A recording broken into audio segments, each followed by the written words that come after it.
Hello दोस्तों, आज हम लोग पढ़ने जा रहे हैं क्लास 9th का ज्योग्राफी। तो चलिए देखें, चैप्टर का जो नाम है भारत, आकार और स्थिति। तो इसका जो पहला क्वेश्चन है क्या है, भारत किस गोलार्ध में स्थित है। तो याद रखना क्या है, उत्तरी गोलार्ध में स्थित। किस गोलार्ध में? उत्तरी गोलार्ध में। भारत एक विशाल देश है, यह उत्तरी गोलार्ध में स्थित है। इसका मुख्य भाग 8 डिग्री 4 मिनट उत्तर से लेकर 37 डिग्री 6 मिनट उत्तरी अक्षांश तथा 68 डिग्री 7 मिनट पूर्व से 97 डिग्री 25 मिनट पूर्व देशांतर तक है। कर्क रेखा 23.5 डिग्री उत्तर में देश को लगभग 2 बराबर भागों में क्या करता है, बांटता है। 23.5 डिग्री जो उत्तरी अक्षांश जो है वो क्या करता है, भारत को 2 बराबर भागों में बांटता है। दूसरा नंबर क्वेश्चन, भारत का अक्षांशीय सीमा पूछा जा रहा है। तो अक्षांश का जो सीमा है वो 8 डिग्री 4 मिनट उत्तर से 37 डिग्री 6 मिनट उत्तरी अक्षांश। तो याद रखना ऑप्शन नंबर सी हो जाएगा। भारत का देशांतरीय विस्तार डैश तक है। देशांतरीय विस्तार अक्षांशीय ने, तो देशांतरीय विस्तार जो है 68 डिग्री 7 मिनट पूर्व से 97 डिग्री 25 मिनट पूर्व तक। भारत का मुख्य भाग 8 डिग्री 4 मिनट उत्तर से 37 डिग्री 6 मिनट उत्तर अक्षांश तथा 68 डिग्री 7 मिनट पूर्व से 97 डिग्री 25 मिनट पूर्व देशांतर तक है। निम्नलिखित में से कौन सा अक्षांश भारत को 2 बराबर भागों में बांटती है? कौन सा अक्षांश है? याद रखना 23.5 डिग्री उत्तरी अक्षांश जो है वो भारत को क्या करता है, 2 बराबर भागों में बांटता है। कर्क रेखा जिसे 23.5 डिग्री उत्तर में देश को उत्तरी अक्षांश देश को लगभग 2 बराबर भागों में बांटती है। लगभग 2 बराबर भागों में बांटती यह मुख्य भूभाग के दक्षिण पूर्व में अंडमान निकोबार द्वीप समूह, बंगाल की खाड़ी में तथा दक्षिण पश्चिम में लक्षद्वीप समूह, अरब सागर में स्थित है। इन्हें बोला जा रहा है कि क्या अरब सागर के जो अरब सागर है उसका जो है दक्षिण पश्चिम में क्या है, लक्षद्वीप में, और बंगाल की खाड़ी में जो है दक्षिण पूर्व में जो है ये क्या है, अंडमान निकोबार द्वीप समूह है। निम्नलिखित कथनों पर विचार कीजिए। अंडमान और निकोबार द्वीप समूह बंगाल की खाड़ी में मुख्य भूभाग के दक्षिण पूर्व में स्थित है। ये सही है, इस टाइप का है। तो ये क्या है, बंगाल की खाड़ी है, इधर क्या है, अंडमान निकोबार द्वीप समूह है। ये क्या है, अरब सागर हुआ, और इसके यहाँ क्या है, लक्षद्वीप हो गया। लक्षद्वीप समूह अरब सागर में मुख्य भूभाग के दक्षिण पश्चिम में स्थित है।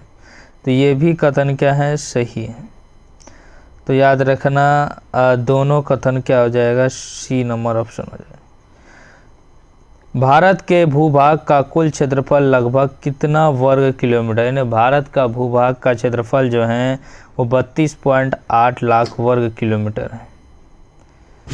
भारत के भूभाग का कुल क्षेत्रफल 32.8 लाख वर्ग किलोमीटर है।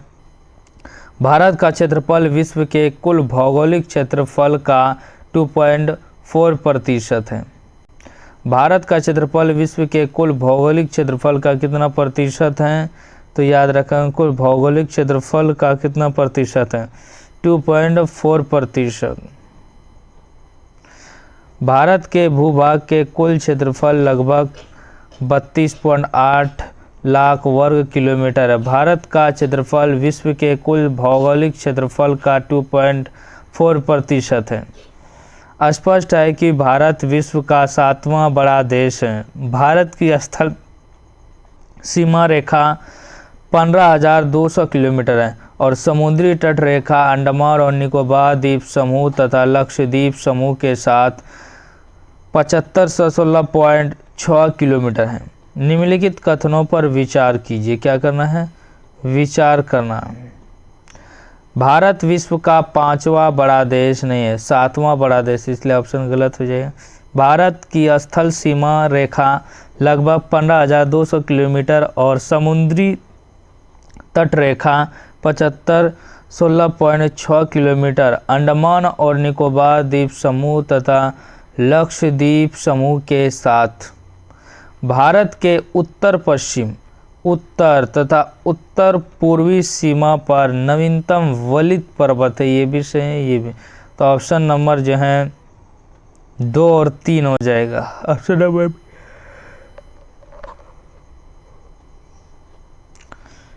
भारत विश्व का 7वां बड़ा देश है, जबकि वहाँ क्वेश्चन में दिया था 5वां, इसलिए गलत हुआ। भारत की स्थल सीमा रेखा लगभग 15,200 किलोमीटर और समुद्र तट रेखा अंडमान और निकोबार द्वीप समूह तथा लक्षद्वीप समूह के साथ 7516.6 किलोमीटर भारत के उत्तर पश्चिम, उत्तर तथा उत्तर पूर्वी सीमा पर नवीनतम वलित पर्वत हैं। इसके दक्षिण का भूभाग उत्तर में चौड़ा और 22 डिग्री उत्तरी अक्षांश से हिंद महासागर की ओर क्या होता है, जैसे क्या है मान लिया जाता है इस प्रकार है। तो ये क्या है 22 डिग्री यहाँ पर मान लेते हैं। तो 22 डिग्री उत्तरी अक्षांश के बाद जो है दक्षिण के तरफ क्या होगा, ये सिकुड़ता हुआ जा रहा है। ये क्या इसका यहाँ बड़ा था, फिर ये छोटा होता जा रहा है, सिकुड़ता हुआ जाए, तो वही बोला जा रहा है। महासागर की ओर संकरा होता गया। इसके पश्चिम में अरब सागर तथा पूर्व में क्या है बंगाल की खाड़ी। ये हुआ पश्चिम में अरब सागर, ये क्या है बंगाल की खाड़ी।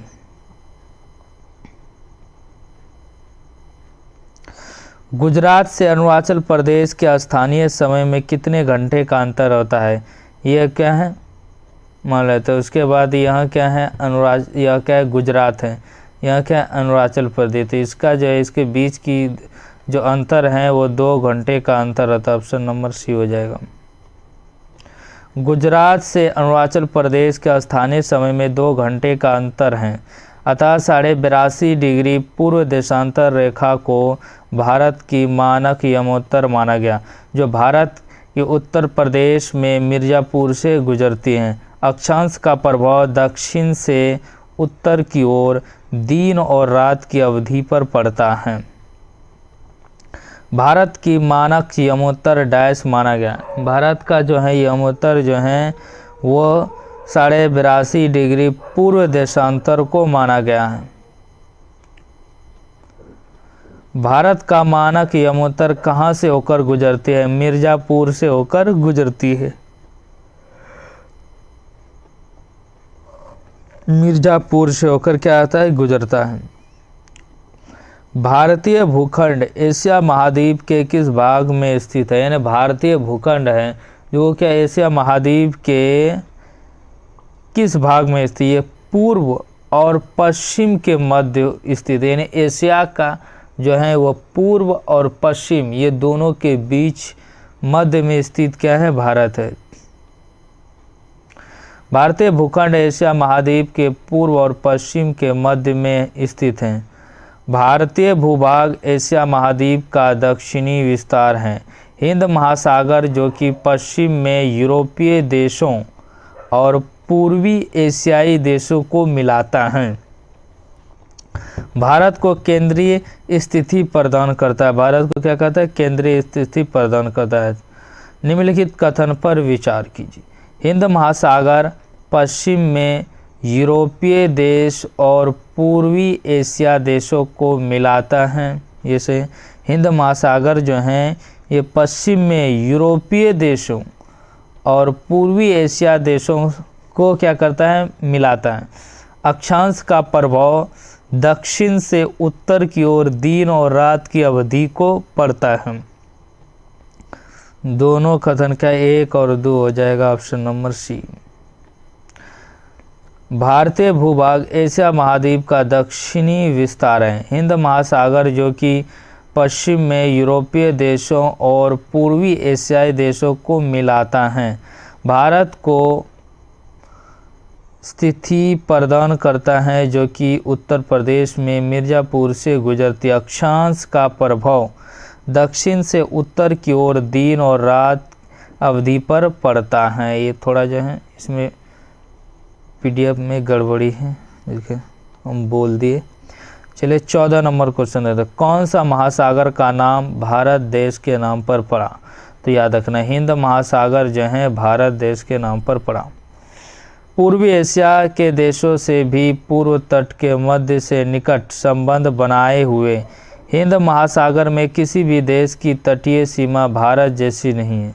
भारत की इसी महत्वपूर्ण स्थिति के कारण एक महासागर का नाम इसके नाम पर रखा गया। सन 1869 में स्वेज नहर के खुलने से भारत और यूरोप के बीच दूरी कितना कम हो गई?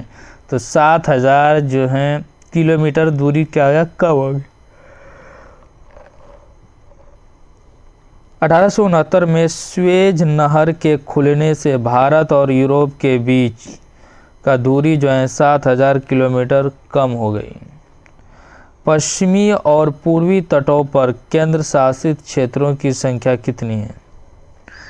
यानी बोला जा रहा है ये क्या है, ये पूर्वी तट हो गया, ये क्या है पश्चिमी, इन दोनों को मिलाकर जो केंद्र शासित प्रदेश कितना है?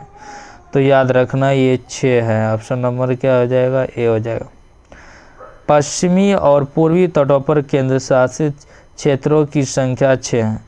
क्षेत्रफल के आधार पर भारत सबसे बड़ा राज्य कौन है? ना भारत का जो है सबसे बड़ा राज्य कौन है? क्षेत्रफल यह देखना राजस्थान। क्षेत्रफल के आधार पर सबसे बड़ा राज्य राजस्थान एवं सबसे छोटा राज्य गोवा है। क्षेत्रफल के आधार पर भारत का सबसे छोटा राज्य कौन सा है? गोवा है। कौन सा राज्य अंतर्राष्ट्रीय सीमा तथा समुद्री तट को स्पर्श नहीं करता है? वो कौन सा राज्य जो समुद्री तट और क्या है अंतर्राष्ट्रीय सीमा पर है? याद रखना तेलंगाना। तेलंगाना जो है बीच में आता है, जैसे केरल हो गया, महाराष्ट्र, तमिलनाडु हो गया, आंध्र प्रदेश, तो याद रखने ये हुआ। तो यहाँ पर जो है एक तेलंगाना पाया, तो यहाँ पर हमारे केरल हो गया, ये तमिलनाडु हो गया, उसके बाद ये आंध्र प्रदेश हो गया, तो यहाँ पर जो है तेलंगाना पाया, तो इसलिए ऑप्शन नंबर ए हो जाएगा ना। तो इसका तटीय सीमा है और से जुड़ा हुआ और क्या है अंतर्राष्ट्रीय सीमा। तेलंगाना राज्य अंतर्राष्ट्रीय सीमा तथा समुद्र तट को स्पर्श नहीं करते। निम्नलिखित कथन पर विचार कीजिए। भारत की भूमि की सीमाएं उत्तर पश्चिम में पाकिस्तान, उत्तर पश्चिम में बोल रहा है, जबकि याद रखना भारत का जो सीमाएं जो हैं बड़ा थोड़ा अच्छे से नहीं बना, ये क्या है पश्चिम में बोल रहा है, उत्तर पश्चिम बोला है, इसलिए ऑप्शन नंबर ये गलत हो गया। भारत की भूमि की सीमाएं उत्तर में अफगानिस्तान, उत्तर में नहीं होगा पश्चिम, उत्तर पश्चिम में होगा अफगानिस्तान, यहाँ उत्तर में दिया। नेपाल, भूटान, ये तो सही उत्तर में नेपाल है, भूटान है, ये भी गलत। भारत की भूमि की सीमाएं पूर्व में म्यांमार, बांग्लादेश के साथ लगती हैं। कौन जो असत्य कथन है? 1 और 2 जो हैं असत्य कथन है, तो ऑप्शन नंबर ए हो जाएगा। क्या हो जाएगा? ए।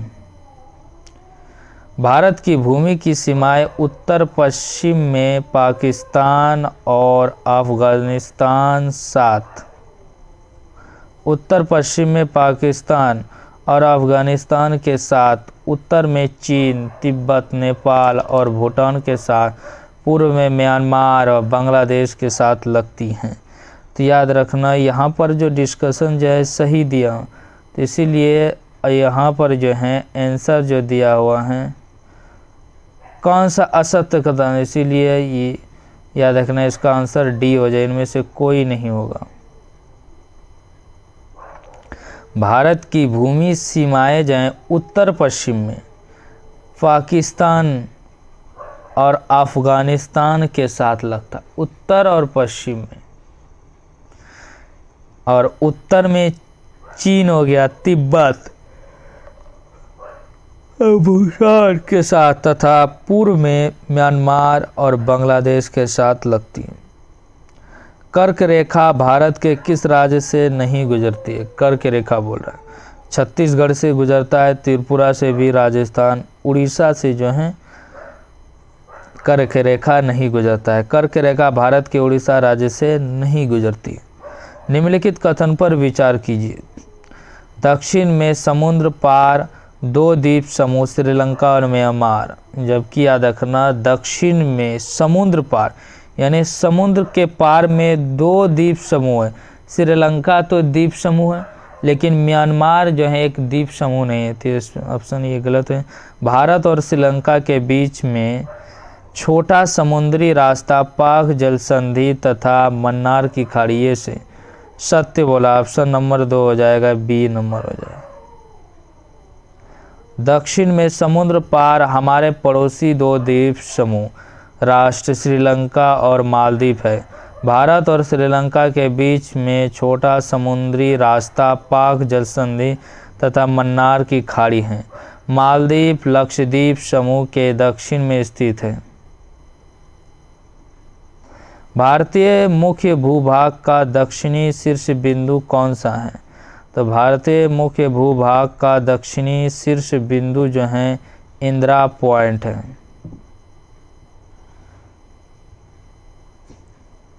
भारतीय मुख्य भूभाग का दक्षिणी शीर्ष बिंदु इंदिरा पॉइंट। भारत का सबसे लंबी तटरेखा वाला राज्य, तो याद रखना ये गुजरात हो जाएगा। भारत का सबसे लंबी तटरेखा वाला जो राज्य है वो क्या हो जाएगा? गुजरात।